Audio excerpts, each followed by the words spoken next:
Supercross fans, Cycle Drag has your back in this video. All the big names, all the big stars and talented riders are ready to go once again, and we've got everything you need to know about the 2020 Supercross season, the 47th season of Supercross in America. 17 thrilling, ground-pounding rounds are ready to pass through 13 states and travel nearly 1 million miles coast to coast. A total of 52 trailers will be in tow as the greatest riders in the world compete for ultimate bragging rights and the biggest prize in the game, a coveted Monster Energy AMA Supercross FIM World Championship. Who will win it all this year? Settle in, because we've got a ton of great information for you. We're going to go behind the scenes and more.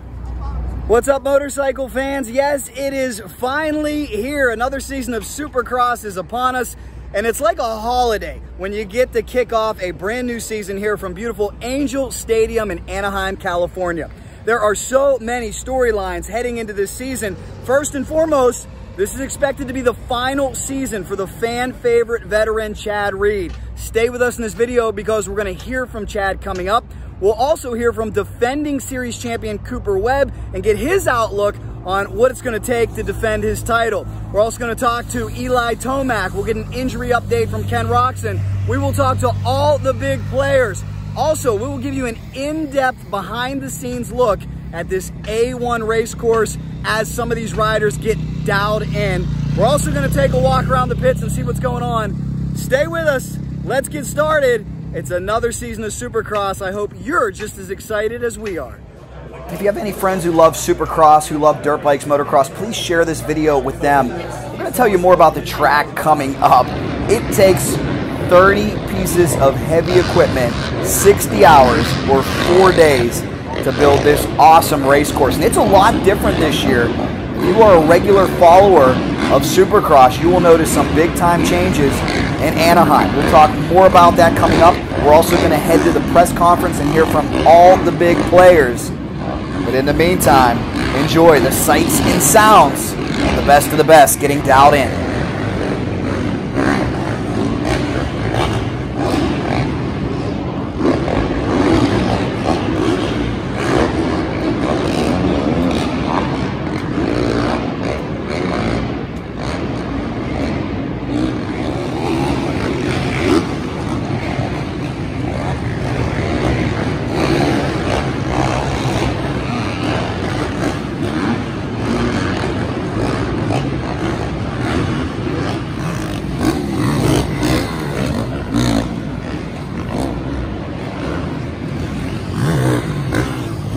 From the rhythm section to the whoops to the triple jump to the tabletop, we'll take a look at it all. Settle in and stay with us in this video.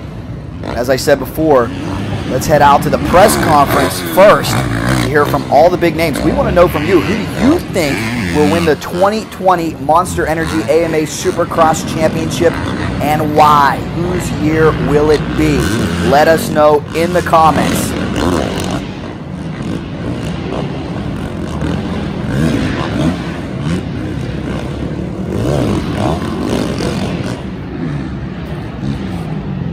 Guess who that is?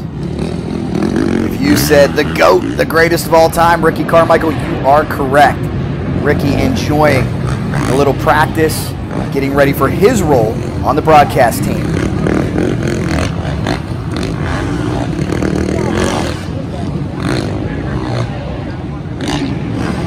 And here's some big time numbers I'm sure you recognize. Of course, the 94, the 1, the 4, the 10, the 22. Yes, all the big names are ready to rock. We'll watch them practice coming up. But in the meantime, let's head up and hear from some of these superstar racers as they get ready to vie for a championship.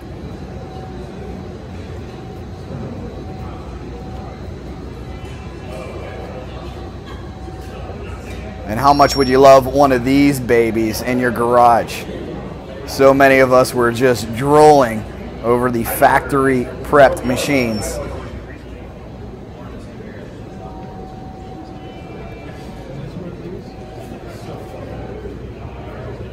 Also want to know in the comments, what is your favorite make and why? What is your favorite make? Are you a Kawasaki guy, Suzuki, Yamaha, Honda, KTM, Husqvarna? Here on Cycle Drag, if it has 2 wheels, we love it. That's pretty much our feeling. Full disclosure, a Kawasaki and Suzuki owner. And there is the 2-2 of Chad Reed. All eyes will be on him this year for sure. Let's head to the press conference and get some inside information and everything you need to know about the 2020 season. Speaking of Chad the Great, here he comes. What a career it has been, and what a turnout of media for the press conference. Everybody to the official kickoff of the 2020 Monster Energy Supercross Championship and the opener from Anaheim, California. I'm Daniel Blair, I'm the host of Race Day Live, and I'm also part of the broadcast team that will bring this sport to the television screens on NBC Sports for 2020. I'm super grateful, slightly nervous to be up here right now, but this is a sport that I love very, very much. I actually started my, I guess you could call racing career in this stadium when I was 8 years old in 1990.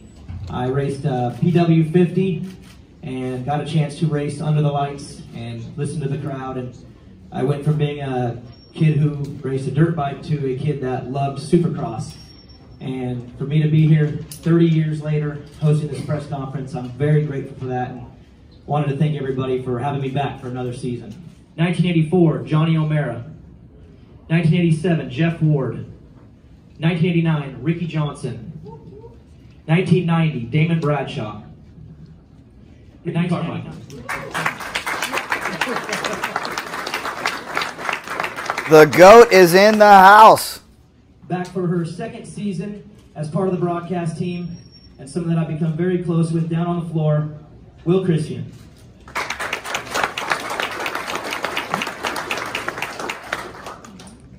And joining us as your play-by-play for the first 3 rounds of Monster Energy Supercross, Lee Diffie. Wow, so a big change here for the first time in a long time. Somebody other than Ralph Shaheen calling the first 3 rounds. Let us know what you think about that. And you've maybe seen him before on Formula One, the Indy 500, and this summer he'll be doing his 4th Olympics for NBC. Lee? Daniel, thanks very much. Good morning, everyone, or good afternoon. Wonderful to be here, and super excited for NBC Sports. As Daniel mentioned, 2nd year for the network. And it's a really valuable property for NBC Sports. We pride ourselves on being the home of motorsport. When you look at the portfolio that the network has, from NASCAR to IndyCar, and for Supercross coming on board last year was very exciting. So I guess you could say all of those first year whatevers are out of the way. 2nd year, we're really going to launch into it. And for me, while the majority of my career has been on 4 wheels, motorcycles is really special to me because that's where I started in Australia, doing Supercross, doing motocross and flat track. So for me, this is kind of life and career coming full circle. So hopefully everyone had a great holiday, and I'm sure I can speak for everyone here that this is, I'm excited. I'm excited to be here. Excited to see everybody. This is like the first day of school. It's a lot of fun, and I'm glad that the season opener is finally here. We've all been waiting a long time for it. We have a great pool of talent amongst all the great athletes in this sport that we will get to watch battle and compete at the highest level. It's going to be a lot of fun. With that said, I would like to now welcome and bring up to the stage the following team managers: Eric Kehoe, Jim Perry, Jeremy Albrecht, Bobby Hewitt, Ian Harrison, and Dan Fahey.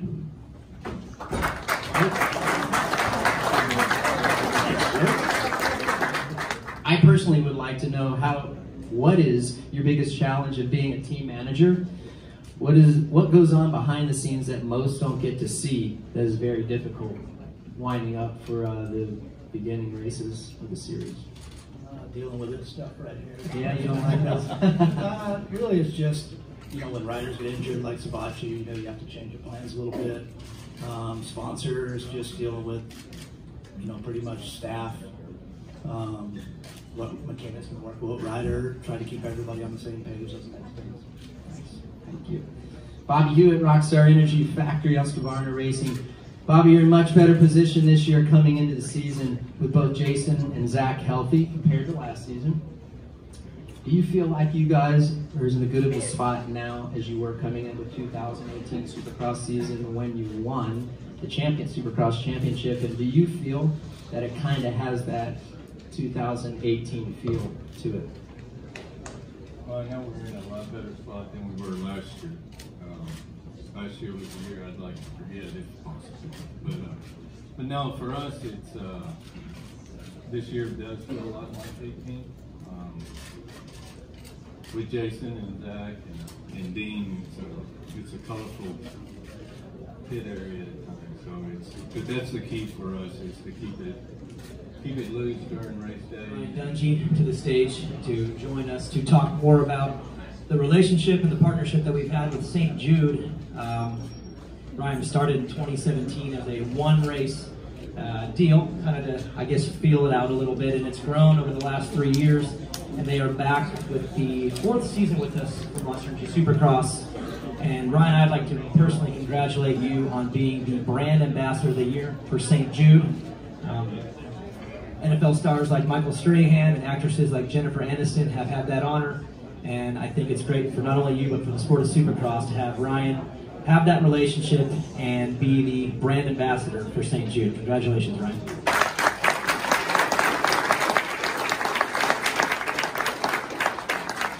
If we could just take us back to 2017, the start of that relationship, and bring us to where we are now. Yeah, so we hold a ride in Minnesota each and every July after the National. And the ride was continually growing, and looking to maximize the growth, I reached out to Dave Prater and seeing how we can bring this into the Supercross community. Well, he already introduced you, but the gentleman next to me needs no introduction. He's had a career that most can only dream of. Leaving his home country at 16 to live out his dream of someday being Supercross champion, he was able to do that, winning his first premier Supercross championship in 2004 and his second in 2008. He's 4th on all-time win list in the 450 Monster Energy Supercross class with 44 wins. You can't win 5 more, okay? I'm kidding. 44 wins. He's about to make his 250th main event start tomorrow night. Tomorrow evening he will begin his final season as a professional Supercross racer. You've been a great ambassador for the sport, Chad. You're one of the, if not the toughest competitors that I personally know and have had the pleasure to race against. You're respected by all because of that. With all of that said, and the great battles you and I have had, I'm most proud to call you my friend. Help me welcome this guy right here for his final season, his swan song from Curry, Australia, Mr. Chad Reed.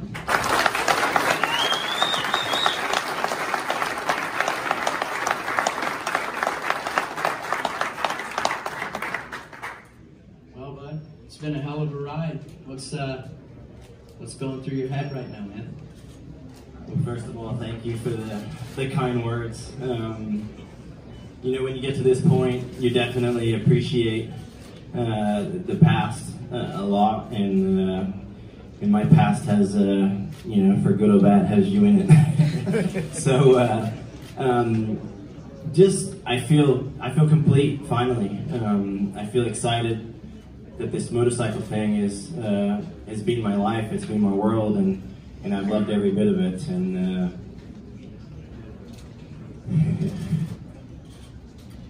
it's never easy, you know, to walk away from something that you love as much as I do with this. But the time is right. Last year I had the opportunity to do some car racing, and just like racing did at 3.5 years old on a motorcycle, it stole my heart, and I felt that was the moment that I was not falling asleep at night, and motorcycles weren't on my mind. It was all, how can I go faster in a Lamborghini? So with that, here we are. I'm excited that I get to do, not quite sure how many rounds, I'll do 15 a minimum. That's there's a couple of conflicts with some car stuff, but if the motorcycle thing is going as well as I plan it to go, then my priority will be motorcycles, and we'll see what we can do. But you know, I look around the room. I've worked with a lot of people in here. I've had some amazing moments, and like a kid from Kurikura, Australia, you know, just a little town with 4,000 people or whatever it is in it. To think that I had a pretty unique moment last night. I got to come do some videos for opening ceremonies, and it's like the first time that I took the moment to look at an empty stadium and take it in, and it's pretty surreal. You know, you've always got failed guys. For some reason, Mike Rocco Sr. comes to mind. You know, he was always out there kicking your ass, telling you what to do and what not to do, and I didn't see Mike at all, and it was awesome. And if you're a rider, you know what I'm talking about. But yeah, it was just, you know, it's the little things at this point that are awesome, and I'm trying to take it on, and it's fun. You know, Ellie's here this weekend, and she was here from the beginning, and we left the kids at home this weekend just because we want to take on this weekend alone and enjoy it. So yeah, here's to my last season. I appreciate each and every one of you in here that have you know, been kind to me over the years, and I look forward to the year. I grew up as a little kid, you know, wanting to come and race. For whatever reason, Anaheim was always Jeremy's house, and I was such a huge, you know, fan of Jeremy that Anaheim always meant more. And I was lucky enough to come in the 1999 season and do some races. And you know, I came here in San Diego, and you know, evidently San Diego and Anaheim have been good to me over the years. So for me, I would say that my first win in the big bike class in 2003, you know, you picture winning the hardest, you know, series in the world, and I think I was second at the start and went to the lead right away, and it was just like it was the easiest race of my life. And you don't ever picture, you know, something that you dream of so long to be so easy. And it seemed like every one after that was hard, but that one was sweet. I'll never forget 2005 Daytona. Do you remember that one? Yeah. I like to remember 2005 Atlanta, the weekend before. Frankly, but this is about you. Not only did you let me pass you twice, you let me pass you in the same spot twice. So. All right, remember this is about me. No, it's been good times, and you know, to think of the rivalries and you know, with Ricky and James, and then later with the two Ryans and then the new group. But it's hard to always single one individual race out. You know, I think your first one's always the sweetest, but then there's individual races and moments throughout your career that you really love. And it's crazy to think that, you know, the top 4 guys on winningest lists were all tied for wins here in Anaheim. So maybe Anaheim 2, we can pray for rain, and I can try to get another one to up these boys. But yeah, Anaheim 1, 2003 would be my favorite. It's been a grind the last couple of weeks, and you know, when I look back at a career and you know, being the last year, I always think about, you know, showing up is the hardest part, you know, and there's been so many times that you know, one memory comes to mind is New Year's Eve of going into the 07 season and bike locked up, and you know, last thing I remember is going to the hospital with broken sternum and concussion, and here, you know, like I didn't do press day the next week, but I still raced. I was third, and for me, it's just always been about showing up, and that's really what this year probably, you know, proves the most is I felt complete. You know, like I honestly think that, you know, between Dan and Ben and Travis Souls, those guys made it happen. You know, yeah, I had to make phone calls and whatnot, but those guys did the hard work. You know, like for me, I just kind of had the attitude that I wanted to be here, and I felt like I put you know, like I relied on them getting it done, and I just tried to heal and get some riding in. You know, obviously, you know, 3 weeks ago I was with you in Australia, and I was only just starting to be able to ride a motorcycle again. So I'm excited that Mountain Motorsports is doing what they're doing. CBDMD, to think that you know, a short 12 months ago we weren't even allowed to represent CBD, and now they're a big part of Supercross. So I feel proud about that, and they're a big part of my program and why we're going to race. 2020 Supercross Championship. And I'd like to start with the Premier Class riders. First off, Jimmy Dakotas.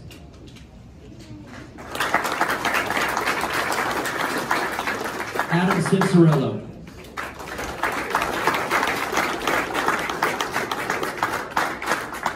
Zach Osborne.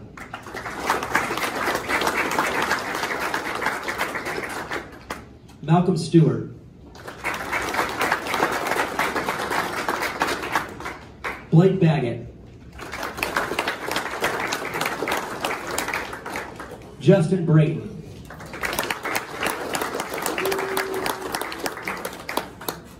Justin Barsha.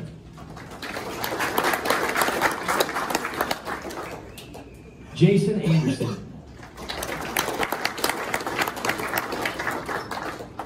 Ken Roxon.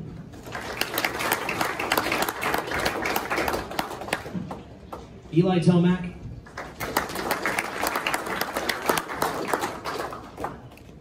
And your defending champion, Cooper Webb.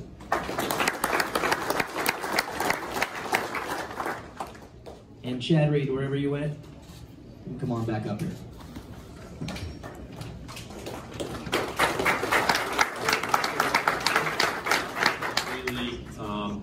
I guess paying attention to the noise too much. You know, obviously, with the way last year kind of ended in Supercross, and then coming back and doing well and accomplishing some goals of mine and doing well at Monster Cup in our debut, you know, it's cool the fans have been super stoked and obviously have high expectations. Zach, last year was your rookie year, and it didn't start the way you wanted to. You weren't here. In fact, you haven't raced the opener in Anaheim in quite some time, riding the 250 class in the ISTA years prior. How are you feeling right now after a long off season? Word travels to the industry that you're riding fast, you're strong and ready, but you haven't done Anaheim 1 in a long time. How is the mood, the vibe, doing the press conference and just going through the motions, getting ready for an opener in the 450 class? It's awesome, Daniel. I've dreamed of being on this stage with this sort of situation my whole life, so it's a privilege to be up here. I had what was basically a dream off season. Everything went great. I got a little sick this Tuesday, but it's coming around now, so I'm optimistic going into the weekend, and I'm just going to go out there and execute what I've done all season, or all off season, and give it my best. You've been part of a program that has won the past, I think we're going on 5 Supercross championships, so you've been able to see that up close on how they operate and how they win a title. Is there things that you've been able to learn from Cooper, from Jason, and from Ryan Dungey that have given you somewhat of your own playbook on how you're going to approach the season and potentially win a championship? I think the biggest thing that I've taken away from being around those guys in those situations is kind of avoiding the emotional roller coaster, you know, letting the highs get too high and the lows. Lost you for the season. Are you stronger now than you were a year ago? You had speed that was looking like you were a potential race winner, and the word again through the industry is that you're faster and stronger. Are you ready to go for 2020, and are you better than you were a year ago?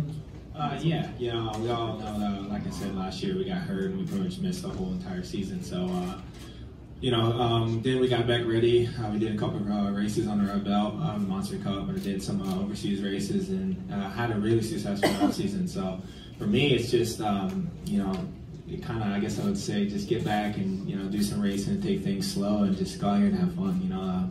That's what racing is all about. It's just enjoying the time, and this is a long season, you know. And then I want to let everybody know this is my second season to open being on a 450 here. So everybody needs to keep their finger crossed because last year was a little mud fest. So we're not looking forward to that. So it looks like clear skies tomorrow, and let's just get this day something out. Best 450 season of your career in Supercross. What have you done in the offseason? It's been pretty quiet, but what have you done to maybe elevate from where you were a year ago to a championship contender, a multi-time winner, and a guy that can be in this thing at the end when we get to Salt Lake City? For number one, I'm good at multitasking. I can make a bottle, change a diaper, just all sorts of stuff now. So being a dad now, it kind of gives you a little bit different outlook on life and how to approach the season. So we're just staying low key under the radar and just it can't be won here at Anaheim, but it certainly can be lost here. So I think the best finish I've ever had at Anaheim round 1 would be 14th. So ideally get better than that, and then just start plugging away and try to do what we did last year. You've been at this for a long time, but you're back with Factory Honda, had another great off season. What can you do this year? You won a race 2 years ago. The field is getting tougher and deeper, but you said you feel better. What can you do in 2020? Yeah, I mean, I guess every year you come in and you try to learn from your past mistakes or your successes, and I've learned a lot. And how prepared are you and ready are you for 2020 and kicking things off in dry conditions? Yeah, definitely. Last year was an awesome race here. A lot of fun, of course. I love riding in the rain. Definitely sacrificed a lot this year being out here in California. You know, I've been a pretty much full-time test rider for Yamaha, it seems. Definitely do, you know, I do all my own testing, whatever it comes to. So the bike is exactly the way I want it right now. I'm really excited to see what it's going to be like, you know, in race conditions. And trying to do what you did in 2018, or have you reset everything and just approaching this season as just one in its own, again, without being able to defend properly last year? Is this somewhat of a defense year? Yeah, I mean, honestly, I'm just going out there and I'm just going to try and do my best. You know, it would be nice to win the championship, and I've worked really, really hard to be up there and be winning races. But at the same time, I feel like I just go from weekend to weekend and try and look at what's in front of me and just try and achieve those small goals from day to day and try and keep it simple, you know. As far as your approach, you've been out in California a lot. You also did a lot of traveling overseas. How prepared are you compared to years past? You've won the opener before. You obviously won the title in 2018. Where are you in your preparation compared to prior years? I mean, I feel like I do the same thing. I mean, I just been doing it in California.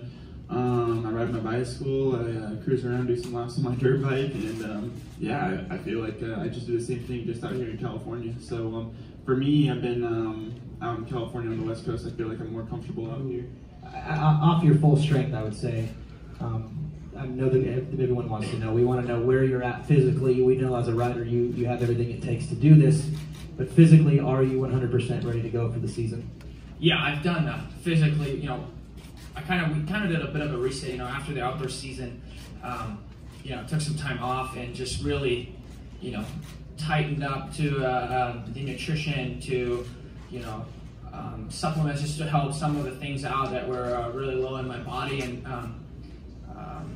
just tighten everything up. Same with becoming a trainer with Blake and everything. You know, we had such a good program going right now, and very good structure, to good communication, to constantly having doctors on hand. Just, you know, you want to, it's a long season and you always want to have everything in top-notch conditions and not let things get too much out of whack. So, you know, we have a super solid program that way. So I feel a lot more ready this year coming into Anaheim 1 that I've done in the past couple of years.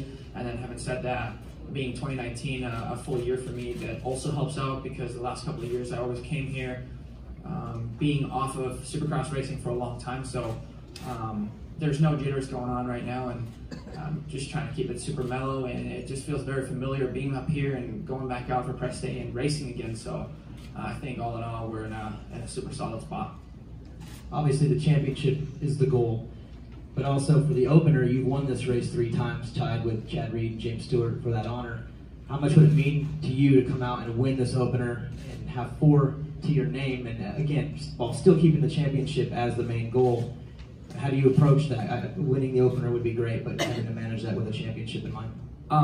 Well, first off, it's amazing to even be considered one of the championship contenders, because obviously, first off, we don't have a Supercross championship yet, and I've been far, far away from even getting one and battling for one. So it's good to be considered as a championship contender, and that is obviously the big goal. Having said that, Anaheim 1, it's like, I don't know who it was, but you know, you can't really win the championship here at the first race. I haven't won a main event in a long time, so we are definitely looking forward to checking off some of these boxes throughout the entire season here. So Anaheim 1, I'm trying to look at it really as just another race. And for us, it's just been you know, managing the series. I feel like, you know, it's been a couple of different things. You know, as last year, just having that the early season injury that, you know, that sets you behind a little bit, and the year before that with the crash, you know, leading the main event. So just managing the series. I've been able to do it throughout the motocross side of things, but for Supercross, is just managing from January to May is what's so hard and what's so gnarly about getting that 450 Supercross championship. So really, that's what's on my mind, for this season, is trying to manage it right. You're back with Kawasaki again for another year. That was a new motorcycle last year. You also had somewhat of an injury coming in. Are you 100% physically? Is the bike ready? Is the entire package there to start the season? Yeah, I mean, everyone says they feel good, and we are. Like we feel really good. Having Adam on board's been really good. We've both been pushing each other, really hard at the test track, and it's everyone says the same thing, but that's the way it's been, and we've been healthy. So really, just looking forward to getting going and seeing where we're at. Yeah, it was obviously a great year last year, and like you said, not being up here last year and being back is nice.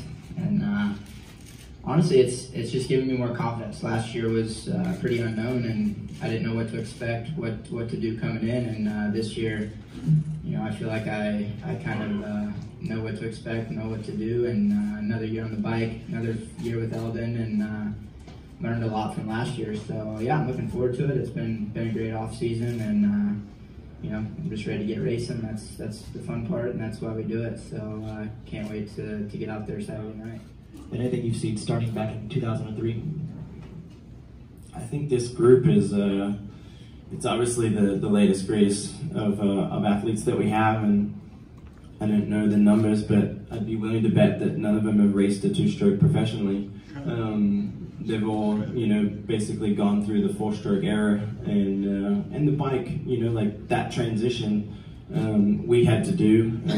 Now the bikes are, they're all quite good. They're fuel injected, so that a lot of the horror stories that we had to go through, with the initial four-stroke transition, these guys are, jumping on these things and they're good to go. Now they don't even have to kick the things and press a button. So I just think that with that, the evolution keeps coming and coming, and the four-stroke is just so much easier. It's friendlier. You can make it as aggressive as you want. You can dumb it down. You can pretty much make the thing do whatever you want. So that helps, narrow the gap and keep everybody even. I'd like to open it up now to the media to ask questions to the riders.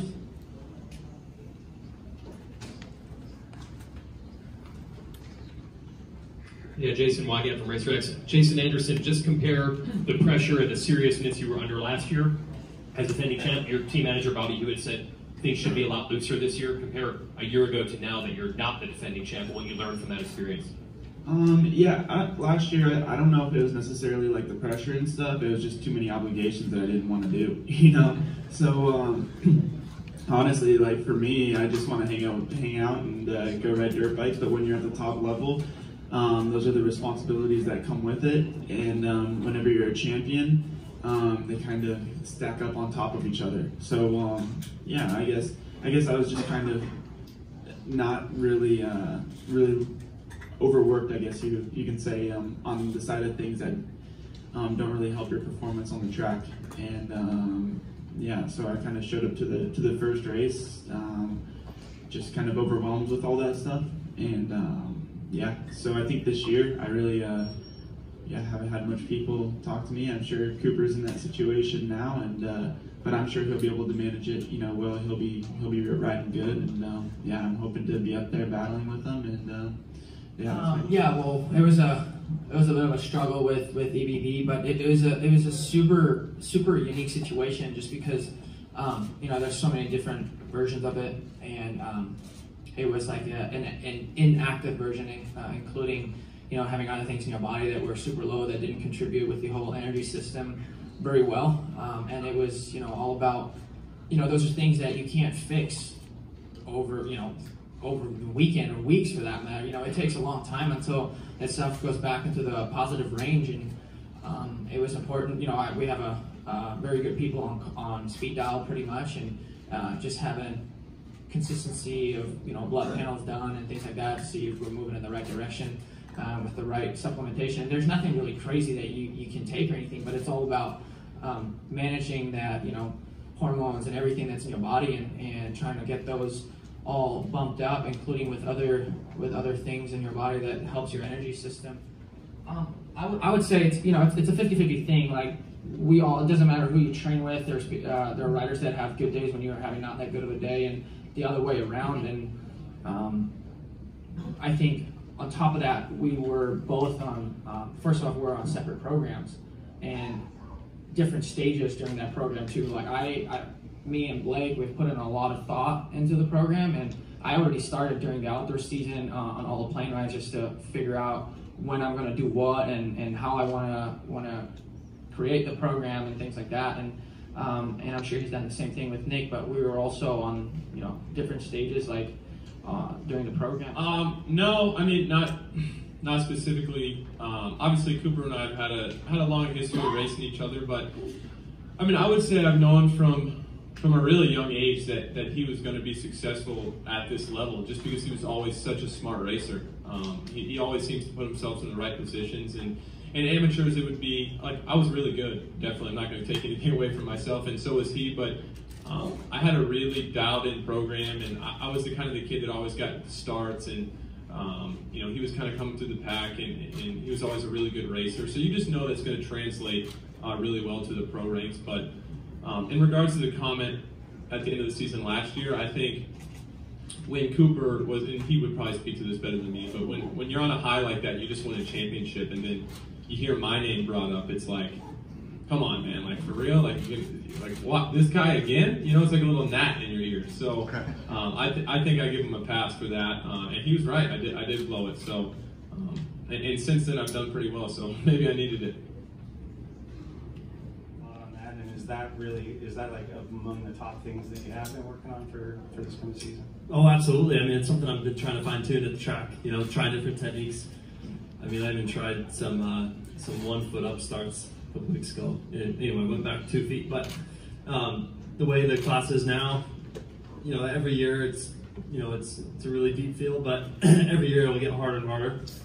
It seems like everyone kind of just copies each other's now, right? Like everyone does the same program, everyone get to the moto, blah, blah, blah. But so starts are just super, super key in Supercross. And, a lot of the guys that win the championship, they're really close to having the best average start, So, I better have my starts.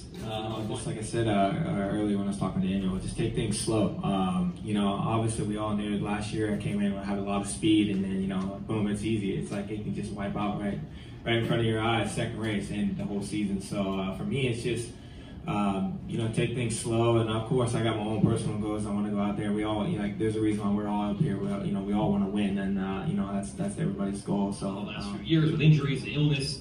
Your trainer Blake even got injured last year riding with you. How do you still find your joy? How do you stay positive when you've been through so much these last 3 seasons? Where do you still find your enjoyment from?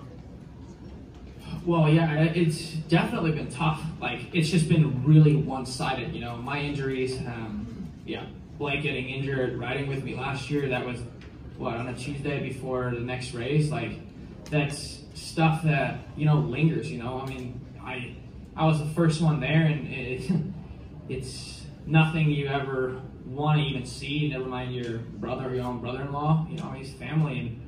And it's been very one-sided, a lot of, the negative side of the sport.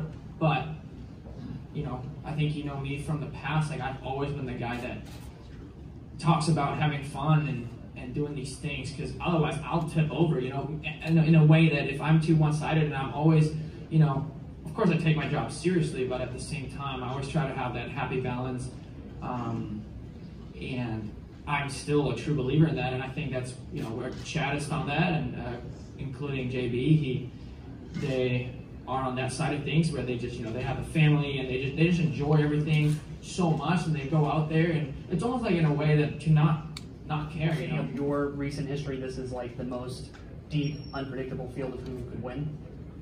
Yeah, I think, it's always interesting, and it's funny listening to everyone's comments, and through the last 20 years, 22 years as a professional, you've said a lot, you've heard a lot, and it's just funny, because you kind of listen to them and you know what they're talking about, most times it's opposite to what they're feeling. So I think that, yeah, it's a competitive group, and I think that who wins is who can control it over 17 races, you know.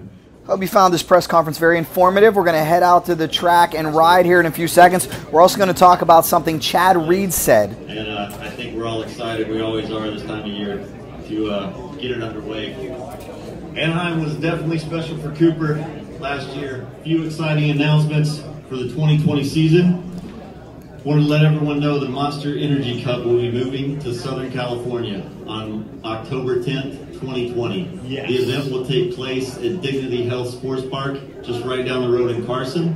Those tickets go on sale tomorrow morning at 10 a.m. Pacific time on supercrosslive.com. So we're extremely excited about that new era for the Monster Energy Cup. How about that? The Monster Energy Cup moving to SoCal.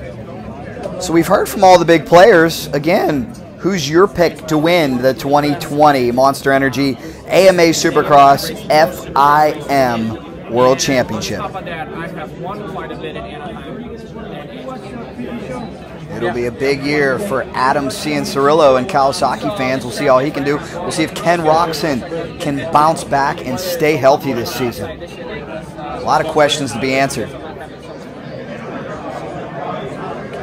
New broadcast team posing for a picture, and check out the motorcycle that they were talking about earlier in the press conference, the number 4 Suzuki Goat. Pretty cool. Let us know your thoughts on that machine. There's a couple legends talking. Ricky Carmichael, Roger DeCoster. Your new play-by-play announcer for the first 3 rounds. Ralph Shaheen will be back for the remainder of the season. So there's a lot of tic-tac-toe, there's a lot of changing from week to week.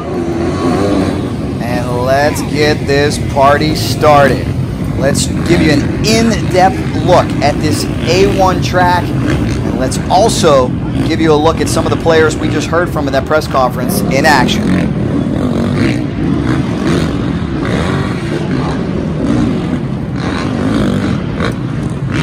I also want to know from you in the comments, will you be in Anaheim or will you be in any of the 17 rounds of racing the Supercross season has to offer? Anaheim, St. Louis, Glendale, Arizona, Oakland, California, San Diego, Tampa, Arlington, Texas, Atlanta, Georgia, Daytona Beach, Florida, Indianapolis, Detroit, Seattle, Denver, Foxborough, Vegas, and ending the season in Salt Lake City. Will you be at any of these races? Let us know which one.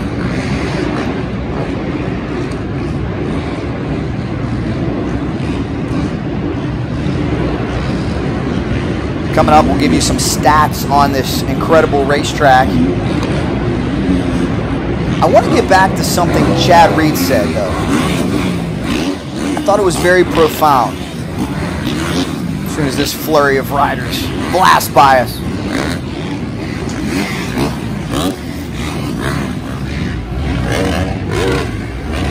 Give you a good look at the over-under bridge. Pretty cool. Something that Chad Reed said that I thought was very profound. He talked about how a lot of times it's the same cliches over and over again, and what he's learned is riders really mean the opposite of what they're saying. And a great example of that is Chad said, everybody says you can't win a championship here at A1, but you can lose a championship. Chad says he's heard it a gazillion times. He says, you know what they really mean? You can set the bar awfully high at the first race of the year. You can get off to an amazing start. You can win here and build momentum and get hot. That's what every racer's thinking that won't tell you. Every racer wants to go out there and win the opener. No, nobody wants to DNF. Nobody wants to crash out. But that's not to say people like Eli Tomac, Ken Roczen, Jason Anderson, Cooper Webb, that's not to say they don't want to go out there and win the opener and become the odds-on favorite right out of the gate. I thought that was a very veteran and honest comment by Chad Reed. Speaking of Chad Reed, how will he do this season? You heard him say, if things go well, he'll be at every single round.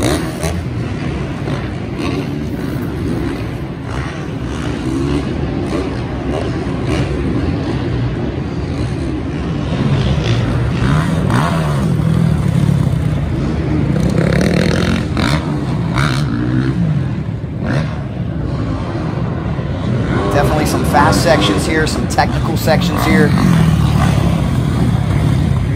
Let's give you some information about the track itself. I find this so fascinating. 26 million pounds of dirt is what it takes to create a typical track. There are nearly 7,000 sheets of plywood placed over the floor for protection. That's a science in and of itself. And if you're a baseball fan like me, first time I came to Angel Stadium, I said, this is one of the most beautiful and pristine parks in Major League Baseball. How did they let Supercross and Monster Jam in here for 4 weeks? Well, the plywood is a big part of that. The field is protected, and that facility will be thoroughly clean. And this is such a huge hit in Southern California. They will sell out. A1, A2, Monster Jam will sell out. The amount of revenue is just off the charts. All you have to do is walk around the event and go up to the souvenir stand or the concession stand, and you'll hear the total as people walk away. $98, $110, $115. There's certainly enough money here to make all this effort worth it. We're talking about 5,500 cubic yards of dirt. It's about 77,000 wheelbarrow loads. Typical track will have 700 tough blocks to help protect the riders.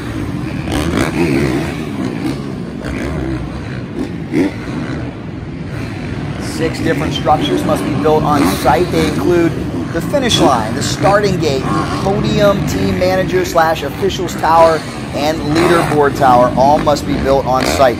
At any given time, there will be about 20 crew members out working on the track. It's amazing. As I said, 30 pieces of heavy equipment, takes about 60 hours or 4 days.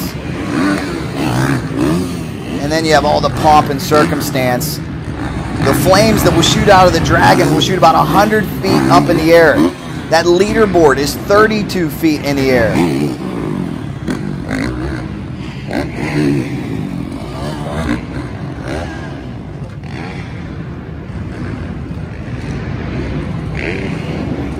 There's Chad Reed. I noticed Chad taking his time around this racetrack, perhaps trying some new techniques, watching, observing. Let us know what you think the veteran's doing out there. Maybe even catching his breath. You never know.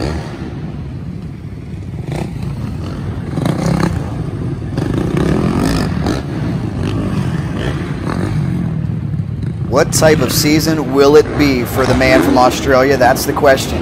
How will Chad Reed do this year? Either way, it's an imaginary gold medal around his neck to last this long. Incredible tenure in this series. Incredible longevity by Chad Reed.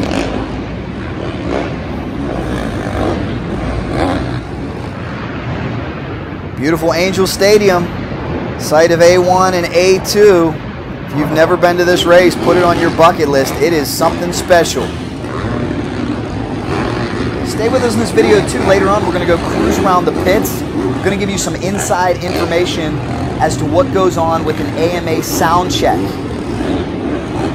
These motorcycles can only be so loud.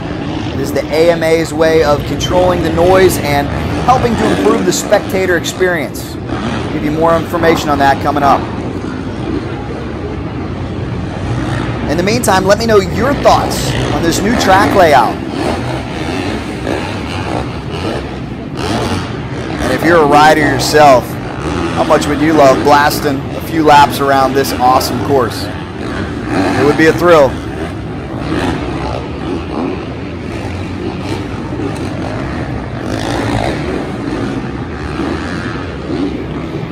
Heading into this season, there have only been 5 riders to win a Supercross main event after the age of 30. Can you name all 5? I'll help you out. One's on the track now, Chad Reed. Another one's on the track now, Justin Brayton. The other 3, how about The Rock, Mike LaRocco, John Dow, Kevin Windham. All won a Supercross main event after age 30. 6 riders with 3 or more 450 SX class championships. That includes, can you guess? I'll give you a second. Ryan Dungey, Ryan Villapoto, Ricky Carmichael, Jeremy McGrath, Jeff Stanton, and Bob Hanna. 6 riders with 3 or more 450 SX class championships. Of course, back in the day when Jeremy and Ricky did it, it was known as the 250 category, the big category. There's Mr. Ryan Dungey hanging out in the stands.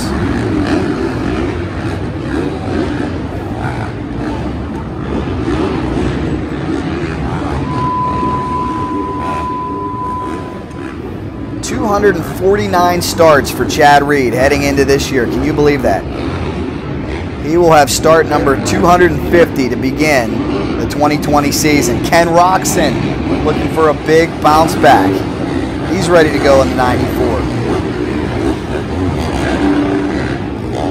Here's another trivia question for you. How about, what is the record for most consecutive wins in the marquee category? It's a tie, 2 riders. Can you guess? How about 13 consecutive wins? Jeremy McGrath did it in '96. Carmichael did it in 2001.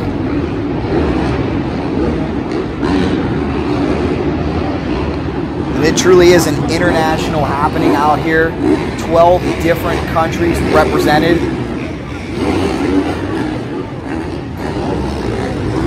Justin Brayton, too, we don't give him as much credit as we should for being such a long-tenured veteran.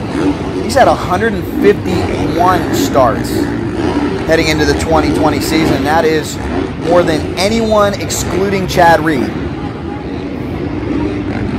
There's Eli Tomac moments ago. 27 race wins for Eli Tomac heading into the 2020 season. That is more than anyone else, any other active rider, excluding that man right there, the 22 of Chad Reed.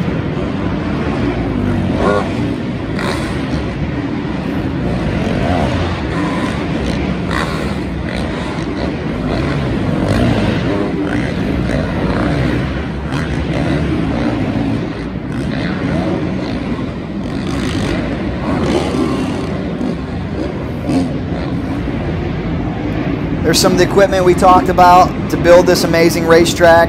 30 pieces of heavy equipment is what it takes, and there is one of the 52 trailers that are in tow. They travel coast to coast, hauling everything. There's 12 production trailers, 2 TV trailers, 2 merchandise trailers, 36 race team semis, and a whole lot of support vans like you saw there. Let's cruise around the pits and see what's going on. If something catches your eye, leave us a comment. Leave us your questions and feedback, and let us know, where are you watching from?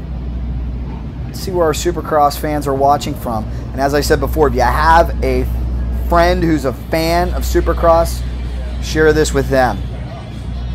Always welcome here on the Cycle Drag YouTube channel. Make sure you are subscribed. Make sure you like CycleDrag.com on Facebook.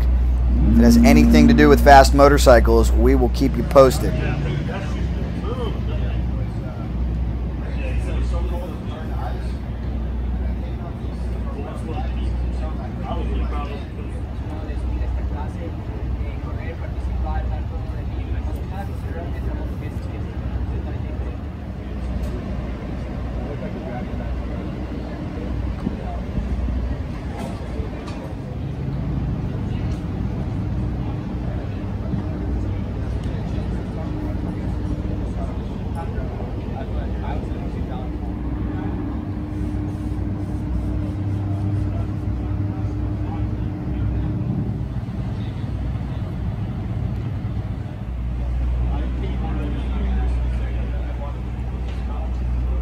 There's the legend, Mitch Payton, Mr. Pro Circuit himself. How about CBD finally getting approved as a sponsor? Remember, that was a controversy last year. There's Eli getting his motorcycle dialed in. Looks like a slight adjustment for him after practice.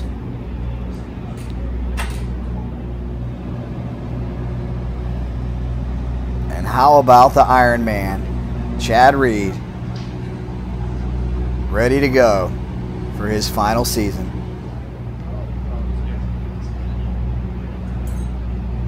Adam ready for a breakout season in the 450 category.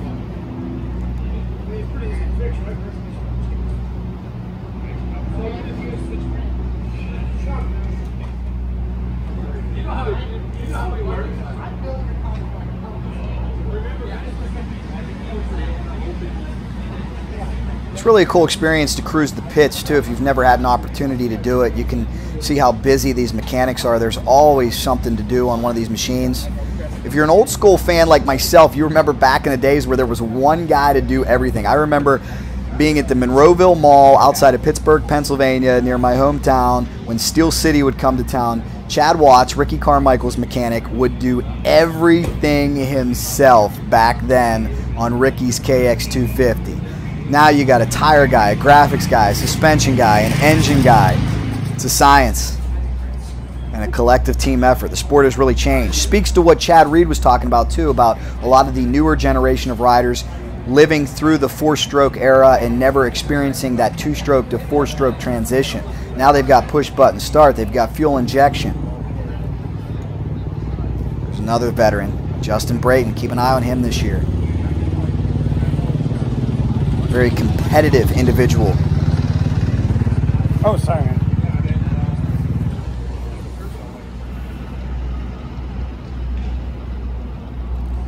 Team Honda, Trey Kennard, blast from the past. A lot of ex-superstar racers still involved as consultants, as brand ambassadors. It's neat, everybody you get to see, especially at A1. Everybody comes out.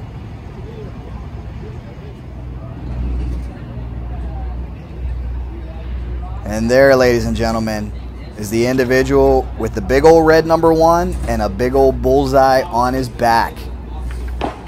Cooper Webb stunned the Supercross world last year when he won it all.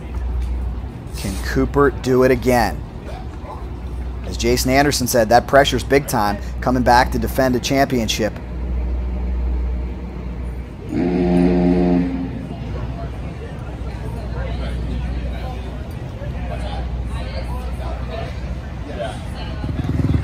All right, it's sound check time. Stay with us. We did a video last year on the Cycle Drag YouTube channel that was very popular. We'll give you a lot more about this process coming up. This is behind the scenes look at the sound check, something that a lot of the teams find to be a nuisance.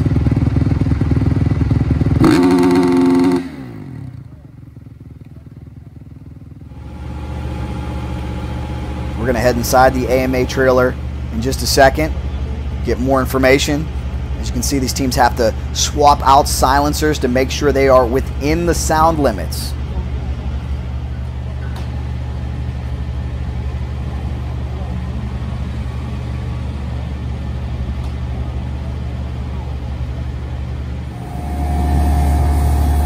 More on that in just a second. You know you're going to see a lot of pressure washing throughout the weekend.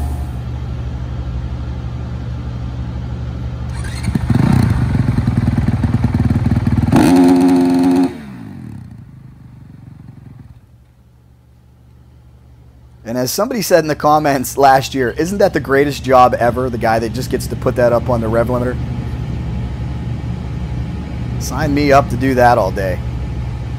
Put some tuned motocross bikes up on the chip.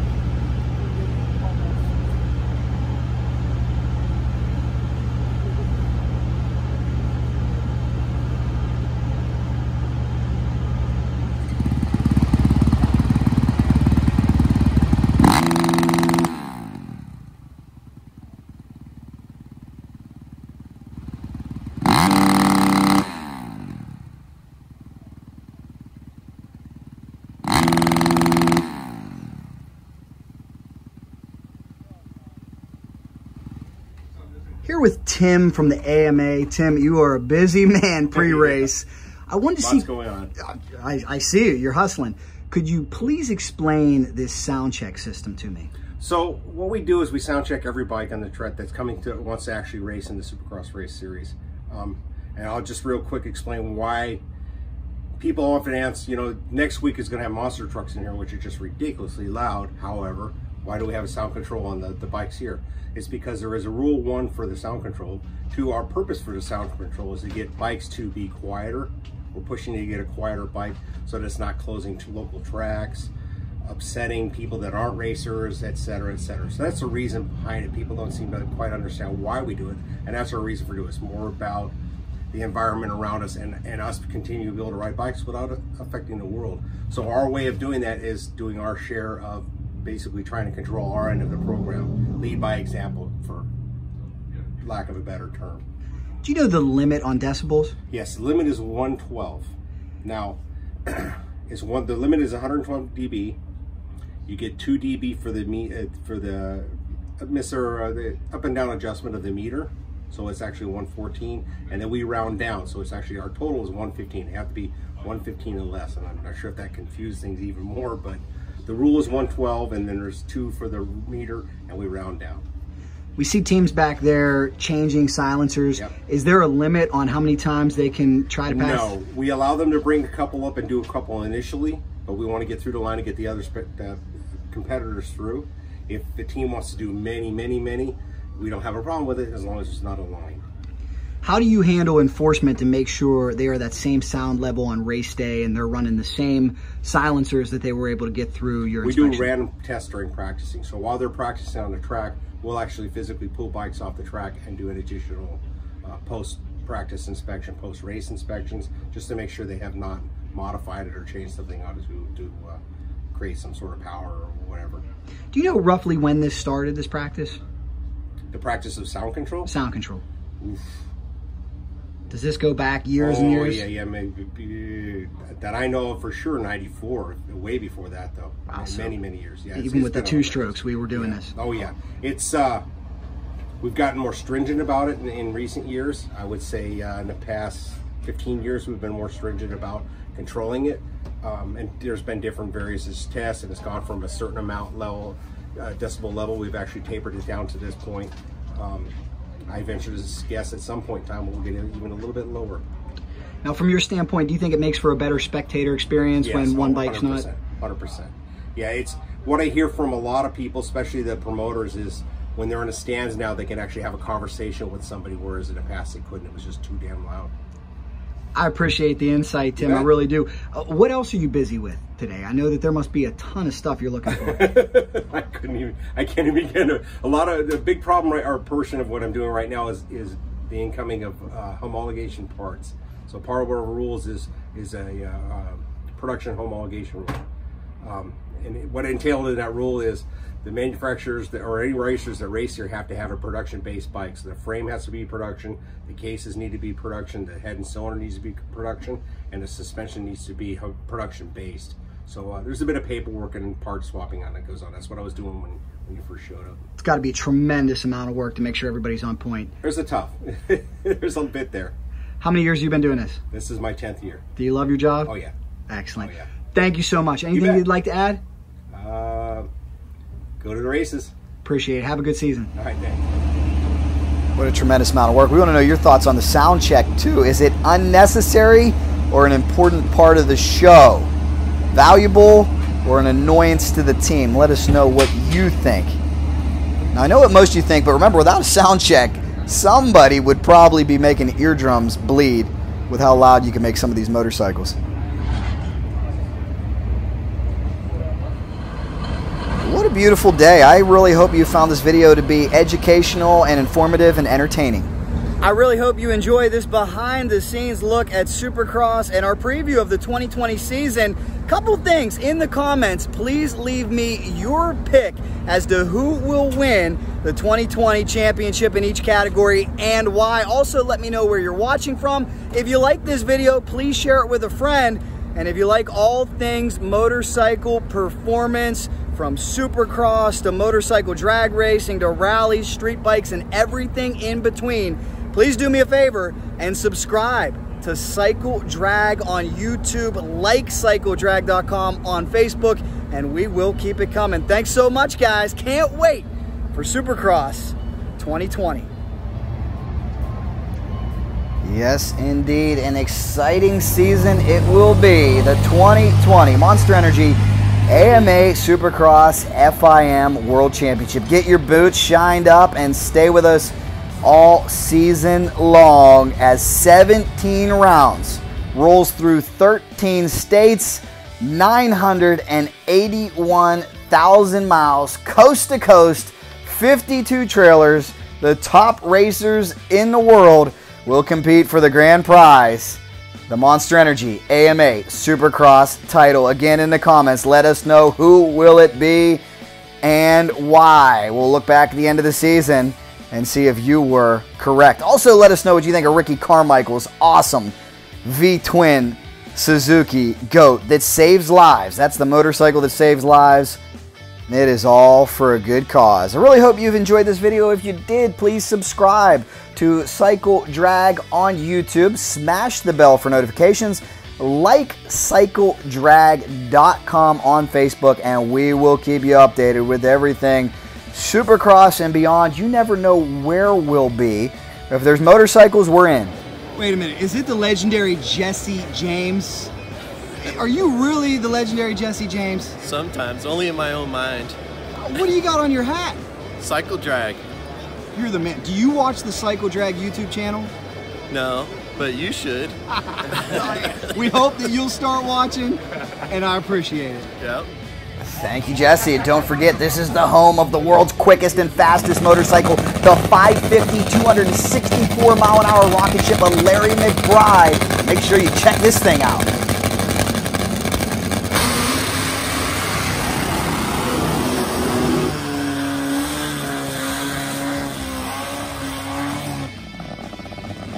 Yes, Larry McBride's Trimtex back machine is a marvel. We have a Larry McBride playlist on this channel. We also have that 550 world record pass up. Make sure you check it out, and all there is to see on Cycle Drag on YouTube.